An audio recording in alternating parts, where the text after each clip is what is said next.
Welcome back for part 2 of my Not Safe for Life Disturbing Lost Media Iceberg. If you haven't seen part 1, I'll leave a link to that in the description, as well as all my previous Iceberg videos. If you enjoy internet mysteries, conspiracies and true crime, feel free to subscribe and turn on notifications for more content like this. I also have a Patreon and a PayPal, so if you're interested in supporting the channel, feel free to check those out, links will be in the description.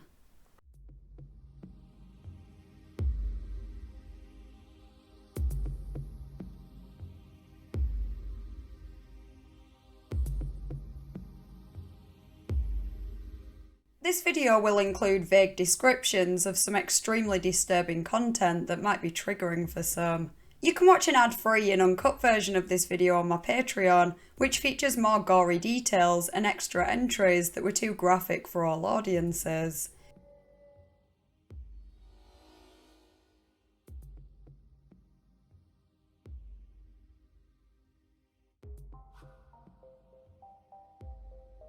We already mentioned the Columbine school shooting back in Tier 2 in relation to Eric Harris's doom levels.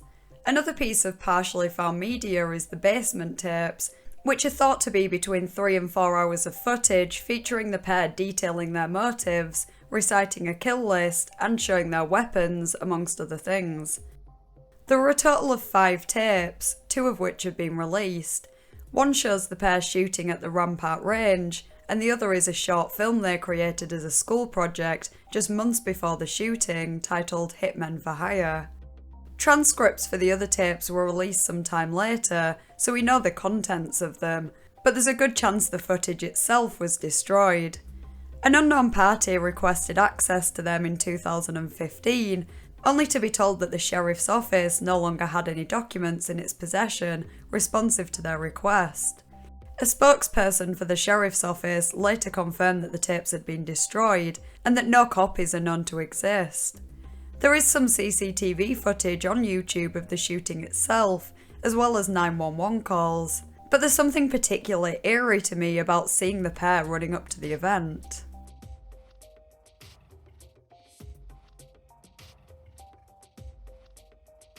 Game in the Sand is an unreleased documentary created in 1964.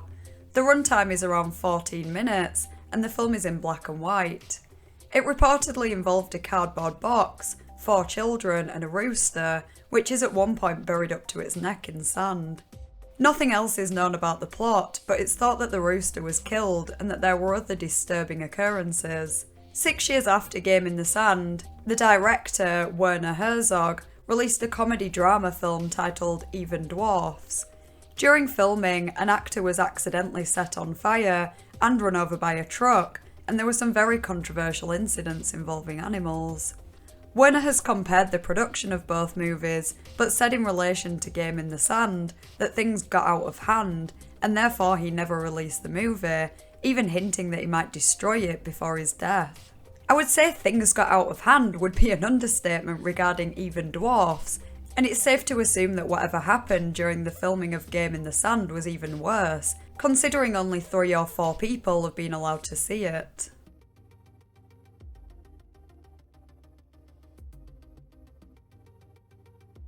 Brandon Lee, son of martial arts star Bruce Lee, was an actor and martial artist.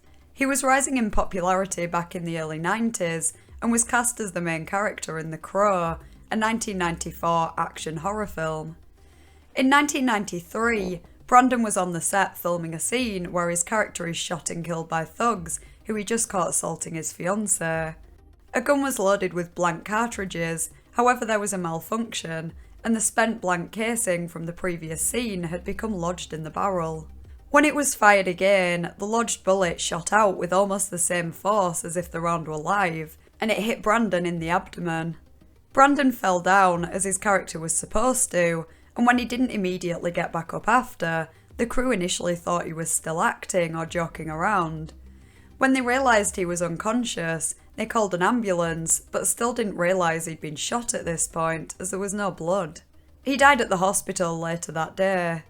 As this happened during a movie scene, his death was caught on camera, and the director ordered that the footage be destroyed. However, some of the crew claimed that it wasn't, and a cameraman even claims to own a copy, though not even photos from the scene have surfaced, let alone the footage.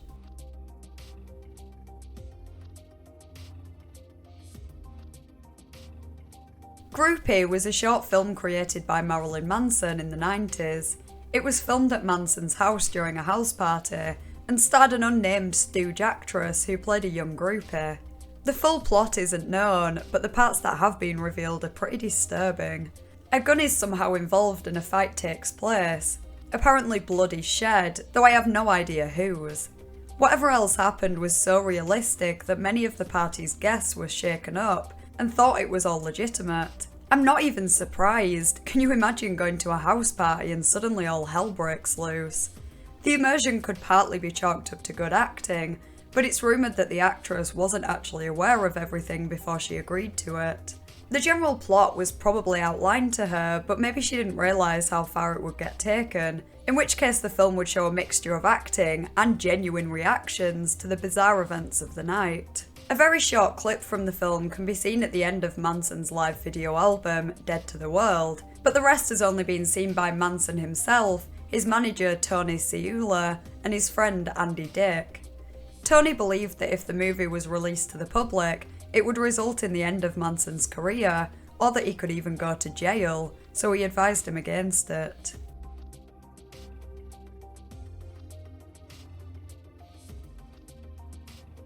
On the 14th of February 2018, Nicholas Cruz killed 17 students and injured 17 more at his former high school in Parkland, Florida.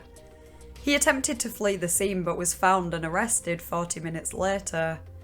It appears that the whole incident, which lasted 6 minutes, was caught on CCTV, as there were various cameras in and around the school building. 6 clips have been released and can be found on YouTube, the most disturbing of which shows Nicholas in the stairwell as he gets out his gun and goes through the door, moments before he starts shooting. Considering he hasn't been charged yet, perhaps more footage from outside will be released during the trial, but it's unlikely that we'll see any more from inside the school. If convicted of first-degree murder, which is almost inevitable, Nicholas will either be sentenced to death or life in prison without parole.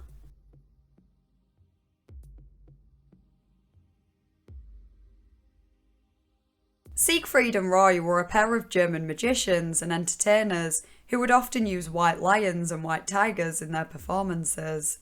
On the 3rd of October 2003, Roy's birthday, around 45 seconds into that night's show, the tiger bit his sleeve before he fell over.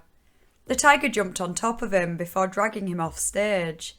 An ambulance was called and luckily they managed to save Roy, though his motor and verbal abilities were permanently impaired. It was determined that he had also had a stroke either before or after he was dragged off stage, which could have contributed to the permanent effects he suffered. On the way to the hospital, Roy asked that no harm come to the tiger, and later claimed that he thinks it was trying to save his life by dragging him to safety after his stroke. The show was recorded, and so the entire attack was caught on camera, though there are no plans to ever release it. In hindsight, I maybe should have put this incident in tier 2 really, but at the time of setting out the tiers, I thought Roy had died during the attack. Still, I imagine the footage would be quite gory.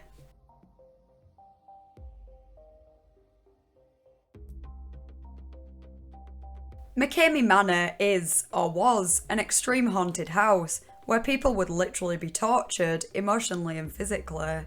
It seems to have closed, for now at least, but I wouldn't rule out it ever making a comeback. Around 2019, everyone was talking about the manor, and Russ McCamey came under heavy scrutiny for facilitating such an experience. Each participant had to meet a set of requirements, including proving that they had medical insurance and being deemed physically and mentally fit by a doctor. They also had to sign a 40-page contract, which basically granted Russ permission to do whatever he wanted to them, including but not limited to shaving their hair off and pulling out their teeth. These people were volunteering for this and kinda knew what they were letting themselves in for, but actually being in that position is a whole different thing, and they reportedly weren't allowed to revoke their consent at any time. Russ was accused of getting some kind of sick enjoyment out of torturing these people, and petitions were signed to close down the manor. The whole experience was filmed, and hours of footage was uploaded to YouTube, though it's probable that some has never been seen publicly. The videos that are online now are hard enough to watch, and if he's totally happy showing that to the world, I can't help but wonder how much darker the potential unreleased footage is.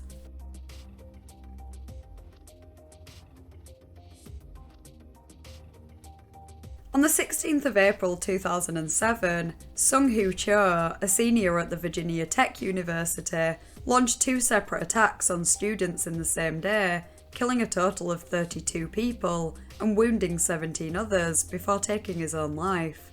Minutes after the event, he sent a package to NBC containing 29 photos.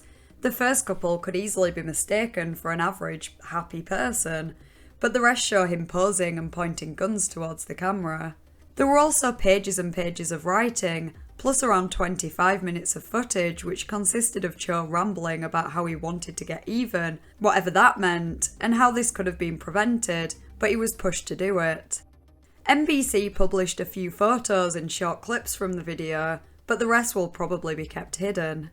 It's not known for sure whether NBC is even still in possession of the footage, or if it was handed over to the police. There's also an unreleased 911 call made by a student, sometimes referred to as the phone call from room 211. The caller was injured but thankfully survived.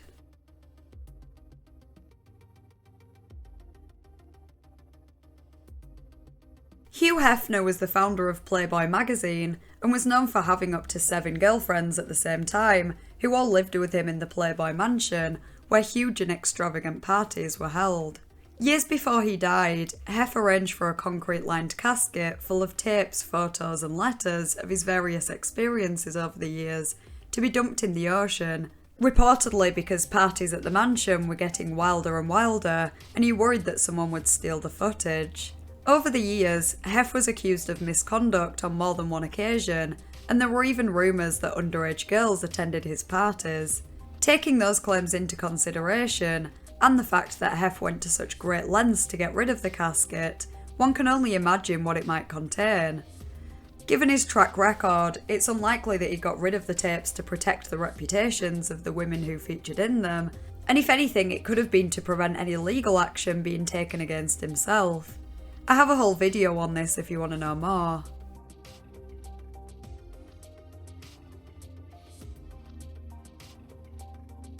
Ian Brady and Myra Hindley, known as the Moors murderers, killed and assaulted 5 children between 1963 and 1965. Their victims, male and female, ranged from 10 to 17 years old, and 4 of them were buried in Saddleworth Moor. Both were convicted of their crimes, and Brady was Britain's longest-serving prisoner. He owned 2 locked briefcases, which his lawyer is still in possession of to this day, and it was speculated that they might contain important information, such as the location of Keith Bennett, one of their victims' bodies. Following his death in 2017, police requested a court order to access the briefcases, but this was denied because Brady had died, as had Hindley years earlier, so nothing could be found that would lead to a prosecution. The police and Keith's brother wrote to the lawyer multiple times asking for the documents to be publicised, though each request was denied. There's actually a decent chance that some of the information in the briefcases will soon be made public, thanks to a new bill which will allow police to obtain information regarding the location of human remains where the suspect is deceased.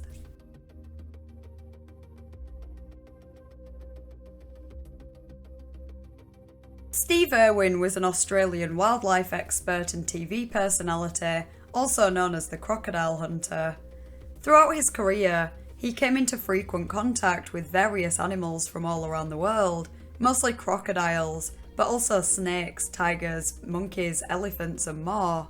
In September 2006, Steve was filming for a nature documentary focusing on the sea and its inhabitants, titled Ocean's Deadliest. Little did he know that it would be his last project. He was attempting to swim over a stingray when it jabbed its tail into his chest multiple times, puncturing his heart. Crew members attempted to get him to shore as soon as possible, but it was around an hour away and he was bleeding out. His last words were reportedly, "I'm dying." A cameraman was under instructions not to stop recording, and so caught the whole incident on camera, from the attack to the attempted CPR to the paramedics pronouncing Steve dead. Some clips and alleged stills have emerged since his death, though none of them have been confirmed, and it's thought that Steve's family eventually destroyed the only copy of the footage.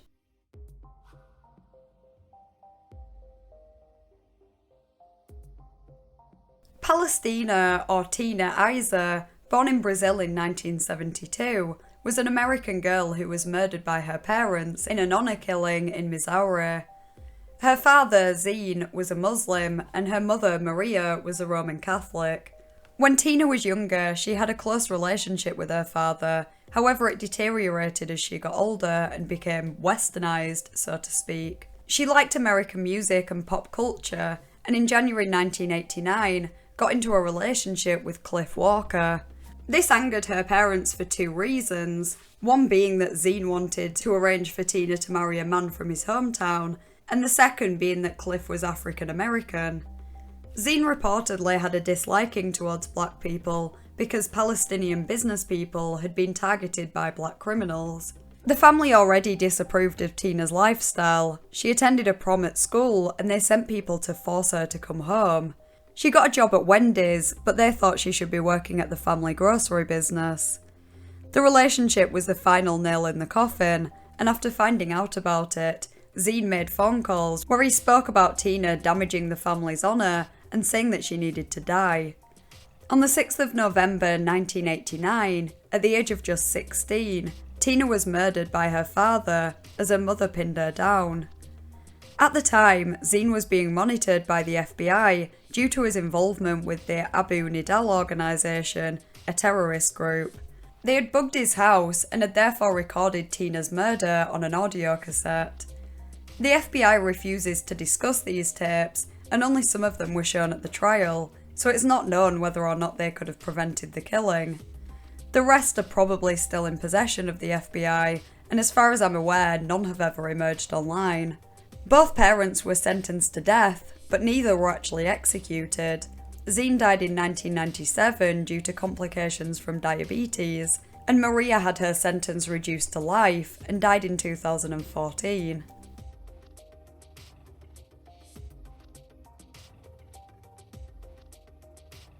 Timothy Treadwell was a grizzly bear enthusiast, having spent many summers living with the bears in Katmai National Park. He often recorded his encounters with them, leading to his rise in popularity in the early 2000s. On the 5th of October 2003, Timothy and his girlfriend Amy were camping in the national park. Amy wasn't as enthusiastic about the bears as Timothy, and while she agreed to accompany him on the trip, she had expressed concerns throughout. It would turn out she had reason to, as the pair were eventually mauled and killed by a bear. Prior to the attack, Timothy set up his camera, so some of the attack was recorded, though the lens cap had been left on, so only the audio was captured. This has never been publicly released, though it is known to have caught 6 minutes of the attack before it cuts out when the end of the tape is reached. Years after the incident, a 2-minute clip surfaced online, claiming to be part of Timothy's final recording, though it's believed that it was a hoax. The actual recording is now in the possession of Timothy's ex-girlfriend, who has no plans to let the public listen to it and hasn't even heard it herself.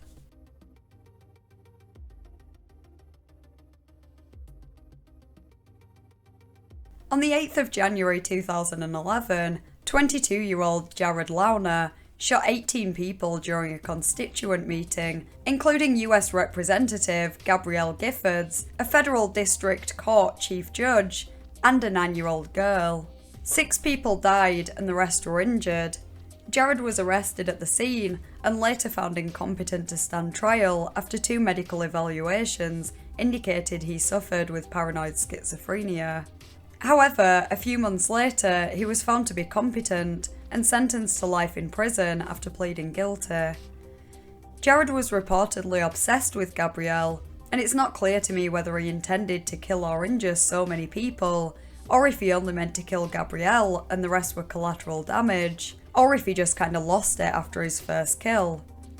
This happened in a supermarket car park, and CCTV in the area captured the whole event, though the FBI have decided against releasing it.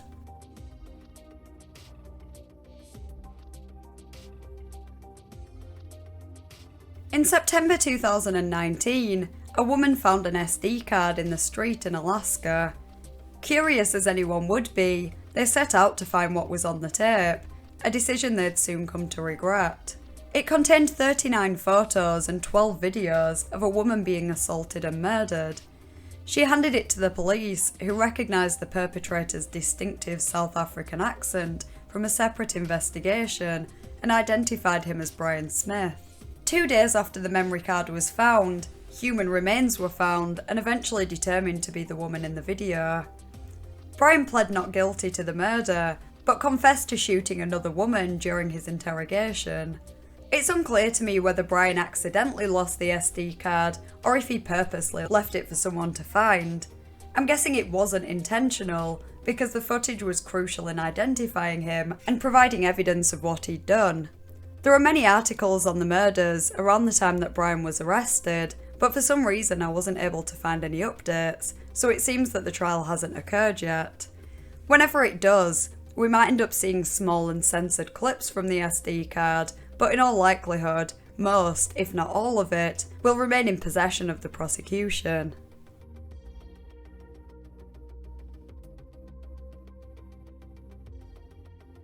Yellowstone National Park spans an area of 3,468 square miles and is known for its wildlife and scenery, comprised of lakes, canyons, rivers, and mountain ranges. In June 2016, 23-year-old Colin Scott and his sister Sable were hiking through a prohibited section of the park, searching for a hot spring to illegally swim in. They eventually found one, and as Colin bent down to check the temperature, he fell right into it. Sable attempted to save him, but there wasn't really much she could do. He was in extremely hot and highly acidic water. She ran back to get help, but he was already dead at that point, and his body was unable to be recovered at that time due to a lightning storm.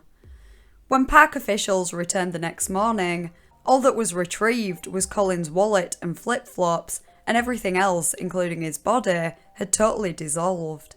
Colin wasn't the first person to end up in one of these hot springs.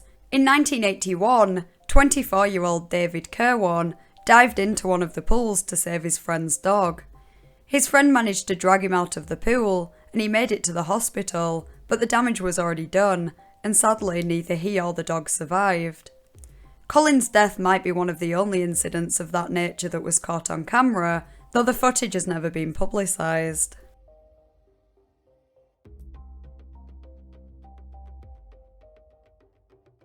The two Laos and Montauban shootings were a series of terrorist attacks committed by 23-year-old Mohamed Merah in France in March 2012.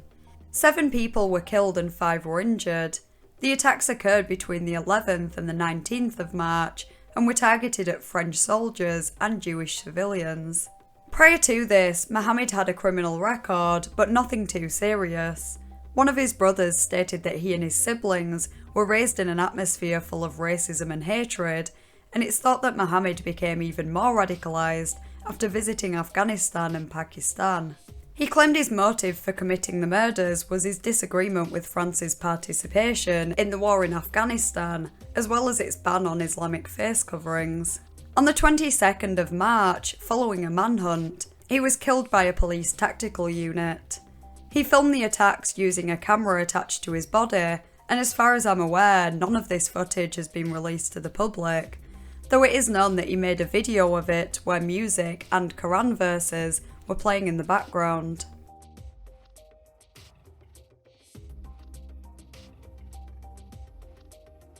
In February 2021, 20-year-old Timothy Wilkes and his friend approached a group of people outside a family trampoline park in Nashville and lunged at them with large knives.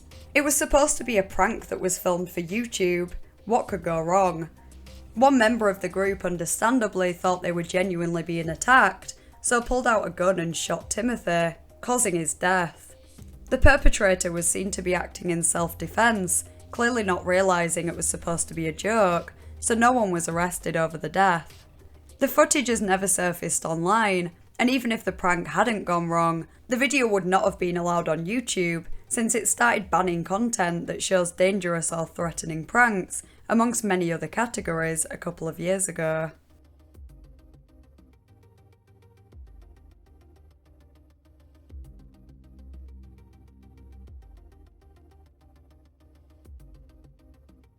Armin Meiwes was a German man who had developed a strong interest in cannibalism.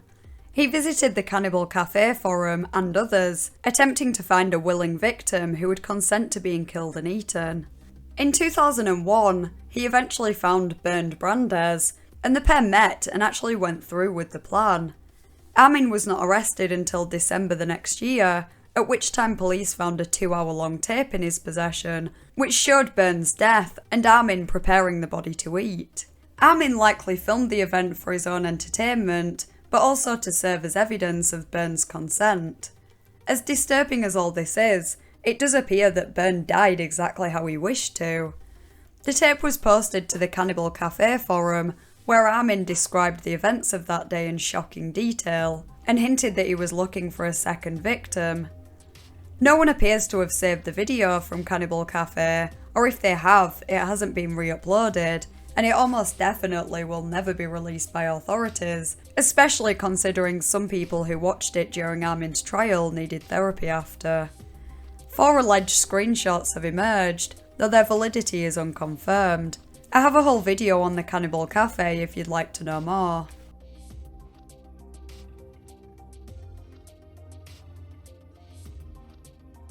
In July 1969, the band Led Zeppelin and lesser-known band Vanilla Fudge were on tour and staying in a hotel in Seattle that allowed guests to fish through the windows in their rooms. On the 28th of that month, an event occurred that has been sensationalised through retellings of the story, but at bare minimum is still disgusting. Details vary significantly, but the basic story is that an unconfirmed number of people were present in the hotel room when a groupie was tied down to a bed. Somehow, a fish was to her.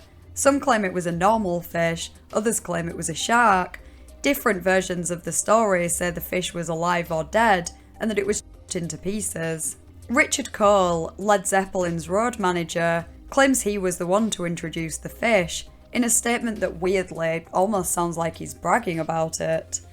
According to him, it was a red snapper fish, and only the nose was put in, as opposed to chunks. It's not clear to me whether the fish was alive or dead. I'm not really sure which would be worse. The way Richard describes it, the woman was down for having contact with 1 or more people in the room at the time, but it wasn't her idea to introduce the fish.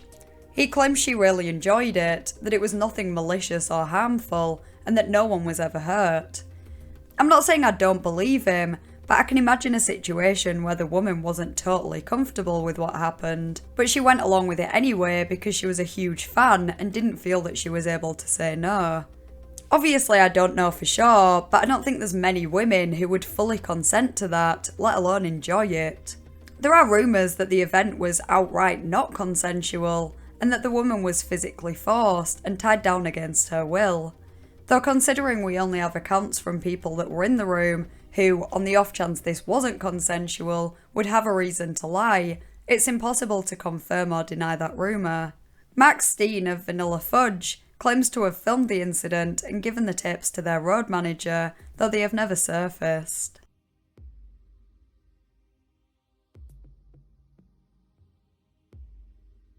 In 1981, Japanese student Issei Sagawa was studying abroad in France. He invited one of his classmates, Renée Hartevelt, to his apartment for dinner, and while she was occupied reading a poem, he shot her. Over the next few days, he consumed various parts of her body. Issei was arrested after he somehow managed to lose a suitcase containing body parts in a public garden. Due to a legal technicality, Issei was released after 2 years in pre-trial detention after being found legally insane and deported to Japan. He became somewhat of a celebrity and has done various interviews relating to his cannibalistic activities as well as appearing on talk shows and authoring several books, one of which being about the murder. It's shocking that he was put on some kind of pedestal to begin with, but thankfully he has since died down in popularity. He still has the desire to eat more people. Who knows if he'll ever go through with it again. He basically got away with it the first time. The murder and preparation of the body for cooking was filmed by Issa, and he also placed the body in various poses to take 39 photographs. Photos taken by the police of the crime scene, as well as the victim's body, have surfaced online, but Issa's recording of the murder and the photos he took himself have never been released.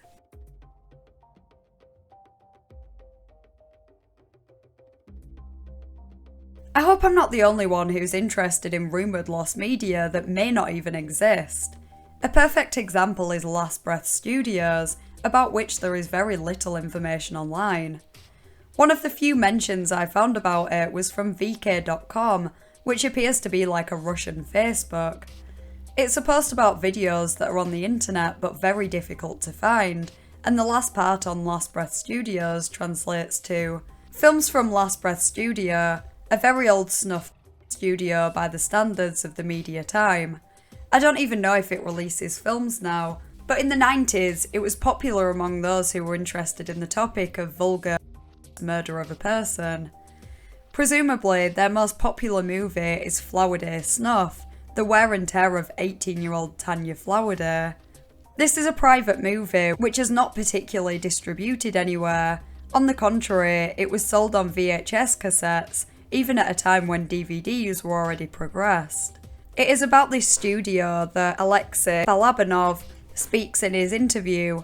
Such films in Azerbaijan cost about $15,000. In the United Arab Emirates, they are twice as expensive. Tanya Flowerday is a real person who was actually murdered in South Africa, and news reports suggest her death was filmed. Ronald Grimsley was arrested, and he claimed that he owed money to 2 drug dealers.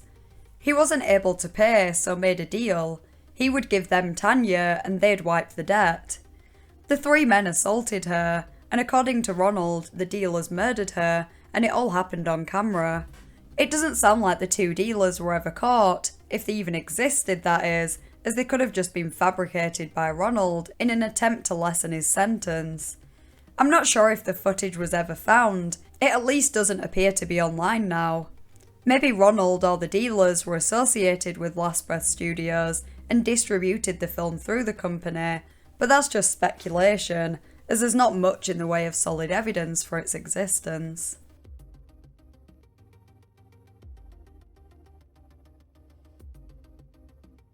The People's Temple Agricultural Project, more commonly known as its informal name, Jonestown, was a remote settlement established by Jim Jones, the leader of the cult. Following orders given by Jim, members of the cult murdered 5 people, including Leo Ryan, a US congressman, then took their own life.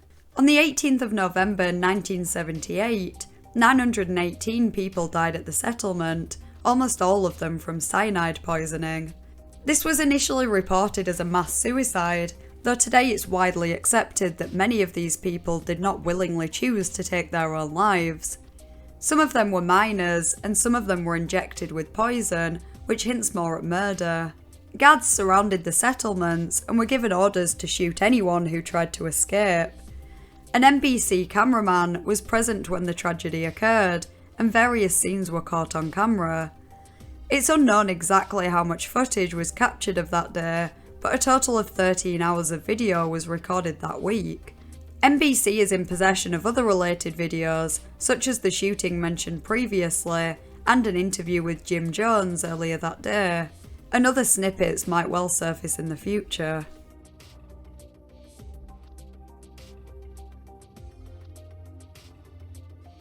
Mark L. Rosen was a film producer and representative who worked on many horror movies, including Attack of the Killer Tomatoes, Hell Night, and the Texas Chainsaw Massacre in 1974.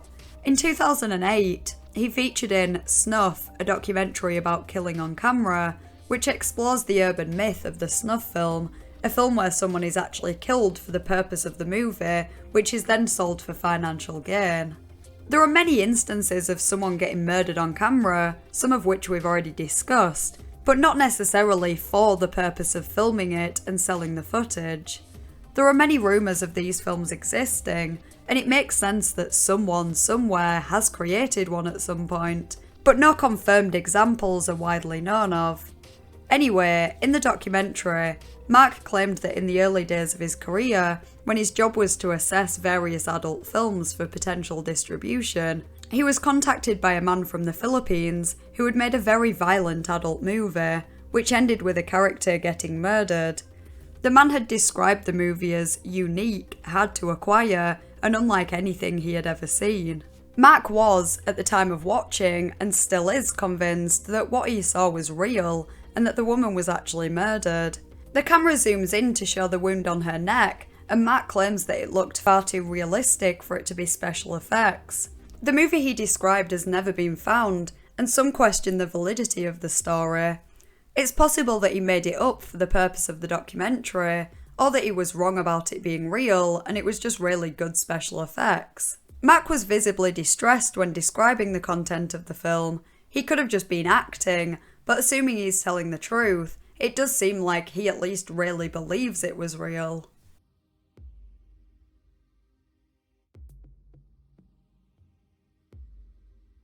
We mentioned the Moors murders in Tier 3 relating to Ian Brady's briefcases. An even more disturbing piece of lost media is the audio that he and Myra Hindley recorded during the murder of 10-year-old Leslie Ann Downey. In 1964, she was kidnapped by the pair from a fairground and taken back to their home, where they assaulted her before the murder. They then buried her on the Saddleworth Moor.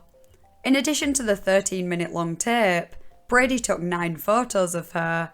A cropped edit of one of these can be found online, as can the transcript of the tapes, though the rest of the photos and the tape itself will probably never be released, and I think that's for the best, considering it's literally child. A really sad detail is that Leslie's mother had to listen to at least some of the recording to identify her daughter's voice. I doubt she was ever able to forget that. Myra Hindley later admitted to taking photos of the murder of Keith Bennett too, and mentioned that there were other documents relating to their crimes, though Brady ordered her to burn them when he was arrested in 1965.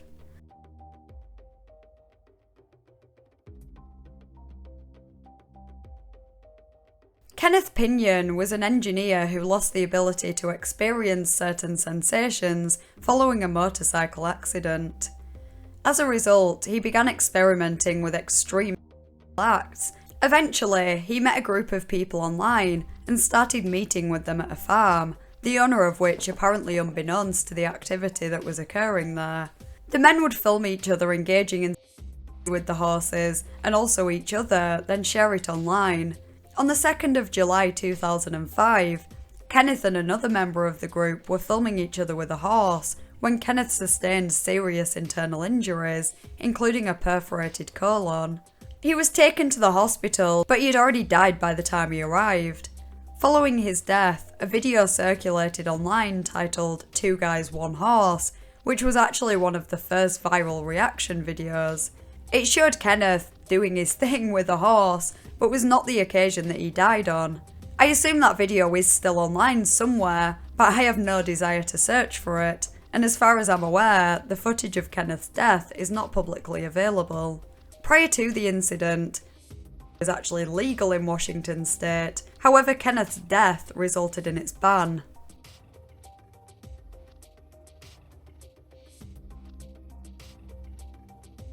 In 2003, 36-year-old Maury Travis was arrested on suspicion of murdering multiple people. Police searched his home and found a hidden torture chamber in the basement, which contained equipment, a stun gun, newspaper clippings about the murders he was suspected of, and crucially, various tapes, including one that showed him committing some of the crimes. The tape was titled Your Wedding Day and showed Maury torturing different women and killing one of them. Many, if not all of these women were sex workers and addicted to drugs, which Maury used to his advantage. He didn't kill every woman he brought home, some he just with and gave them drugs then let them go. Sometimes he would get them to do strange things, such as dancing in white clothes or wearing sunglasses with opaque lenses so they couldn't see. The women that weren't lucky enough to be let go were tied up and assaulted in various ways, while Mowry would taunt and degrade them. Following his arrest, he was placed in a maximum security jail cell and had a guard outside his door, however he still somehow managed to take his own life. He previously bragged about having 17 victims, and police have only identified 12, but believe there could be many more. It seems that a video clip from the tape might have made its way online a few years ago. There was a Reddit post that linked to a video titled "Footage filmed by Mowry Travis torturing one of his victims," though it now just comes up with a 404 page, and archives show that there was a video by that title, but don't allow you to play it. So I can't vouch for the validity of that video, but whether or not it really was footage of Mowry's, the full tape doesn't appear to be available online now.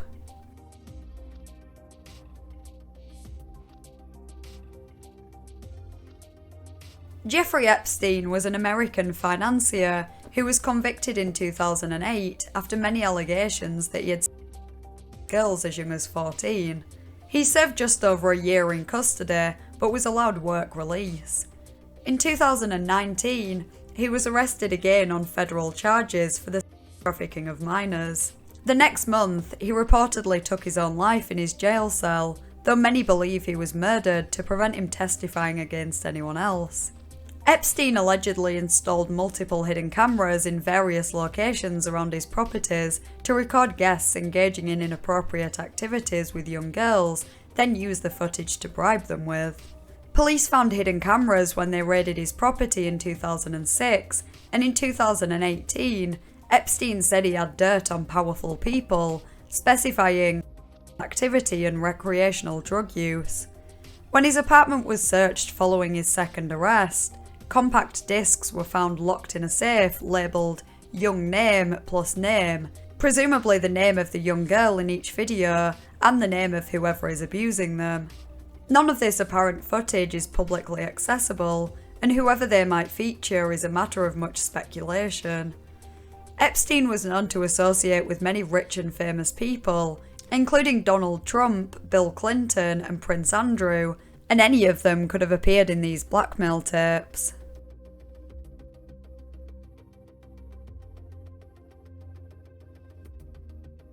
In July 2014, 31-year-old Brady Ostrike arranged to meet 18-year-old Brooke Slocum, who was 8 months pregnant, and her boyfriend Charles Opania, 25 years old. He got in contact with the couple via Craigslist, and it sounds likely that Brooke was pushed into the encounter by Charles. When the three met, it sounds like Charles was killed more or less straight away, but Brooke was kidnapped and tortured for 5 days before she was eventually murdered and her body dumped in the boot of Brady's car. When police found Charles's body, digital footprints led them to Brady, and when they went to arrest him, a car chase ensued. Brady crashed and died in the accident. Prior to the murders, he had installed cameras around his home, so the whole ordeal was recorded. Small clips of the footage have been shared online, which show Brady getting ready for the murders by setting up a cage and preparing his weapons. Minutes before he goes to meet the couple, he could be seen slipping a long knife up his sleeve. There is also footage of Brooke tied up, and at one point she is clearly being forced to say to the camera that they were both just role-playing because she wanted to experience what a real kidnapping was like. Any footage of the torture or murder itself is unlikely to ever be released.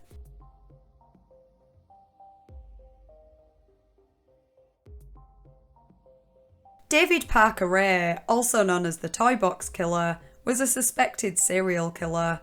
The bodies of his alleged victims were never found, but it's believed he may have killed as many as 60 women.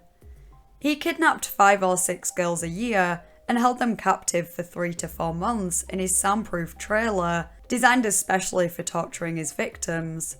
His wife and some of his friends willingly participated in the torture, and David involved his dogs on occasion too. It seems that he killed some of his victims, but others he drugged in an attempt to wipe their memories and abandoned them at the side of the road. In March 1999, David posed as a police officer to kidnap what would be his final victim, Cynthia Vigil. She managed to escape the trailer while he was at work and fled to a neighbour's house who called the police. When police arrived at the trailer, in addition to all David's sick equipment, they also found a tape which he would often play to his victims. It would have been a few minutes long and taunted the victims, as well as described in detail some of the things they planned to do to them. The recording itself is not publicly accessible, but there is a transcript online. David was never convicted of murder, only kidnapping and torture, but he died of a heart attack in 2001, only a year after his conviction.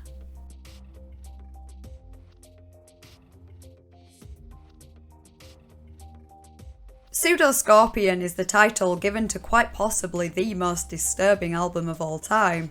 It seems that the album doesn't actually feature any music, just various audio clips from CP. The last track includes audio from Daisy's Destruction.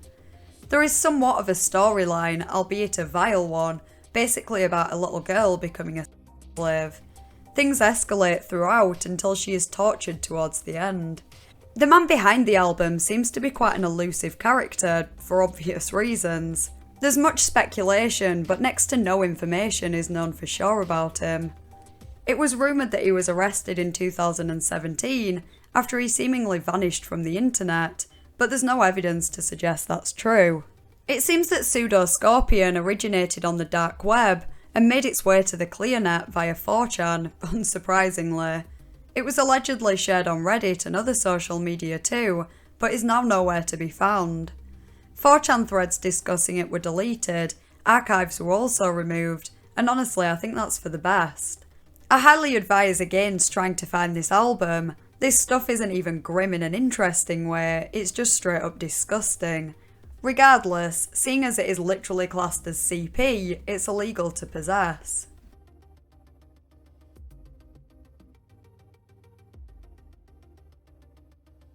I mentioned Daisy's Destruction in relation to Pseudoscorpion, as audio from it was used in the last track on the album.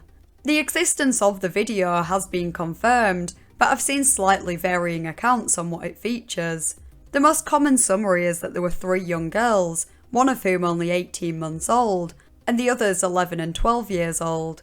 The latter 2 had to dig their own graves, and the oldest girl was murdered, but the 11-year-old and the baby survived, despite enduring assault. Peter Scully is the monster behind this video, and in 2018, he and his girlfriend, who also tortured the children, were sentenced to life in prison for their crimes. Despite the fact that the death penalty was outlawed in the Philippines in 2006, some prosecutors supported the reintroduction of it in this specific case, however it was decided against. In 2015, he revealed he was working on a tell-all journal in prison, which focused on his motivations for doing such vile things. At one point he was asked why he did it, and he said, "What I'm looking for is the reason to it, and what drove me to it," suggesting he doesn't even really know himself. For a while, it wasn't totally clear whether the film was fake, and even now some people doubt its validity when discussing it online, but unfortunately they are 100% real. I'm sure it's accessible via the dark web somewhere, and it is reportedly still shared on the clearnet, but privately, such as via Facebook Messenger. As with Pseudoscorpion, do not attempt to find this video. It's illegal and there is literally nothing you can gain from watching it.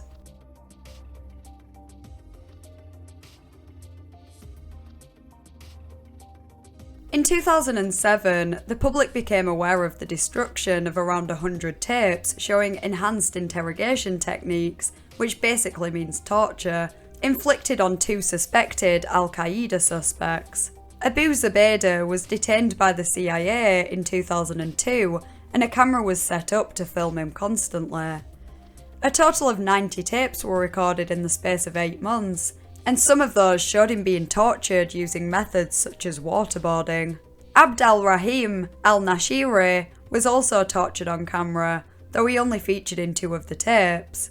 In 2003, members of the US Army and CIA tortured and abused prisoners in the Abu Ghraib prison in Iraq, taking photos of the events, which were eventually publicised in 2004.